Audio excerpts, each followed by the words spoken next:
ආයුබෝවන් ඔයා වතුර බොන විදිහ නිසා ඔයාගේ ඇඟට ලොකු හානියක් වෙනවා කියලා ඔයා දන්නවද? මේ වැරදි 3 අදම හදාගන්න. පළමු වැරද්ද හිටගෙන වතුර බීම.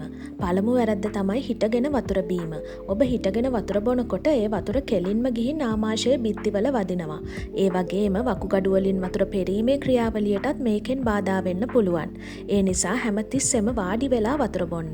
දෙවනි වැරද්ද වේගයෙන් වතුර බීම.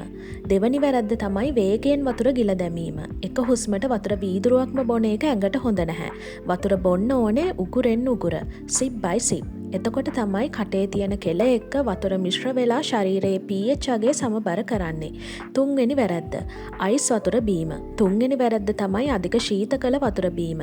මේ රස්නෙට අයිස් වතුර බිව්වම සනීපයක් දැනුණත් ඒකෙන් ඔයාගේ ආහාර දිරවීමේ පද්ධතිය අඩපණ වෙනවා. ඒ වගේම හෘද ස්පන්දන වේගය අඩු වෙන්නත් මේක බලපාන්න පුළුවන්. නිවැරදි ක්‍රමය නිතරම කාමර උෂ්ණත්වයේ තියෙන වතුර හෝ මැටි කලයක වතුර බොන්න උත්සාහ කරන්න. පිපාසය එනකම් ඉන්නේ නැතුව දවස පුරාම ටික ටික වතුර බොන්න අමතක කරන්න එපා.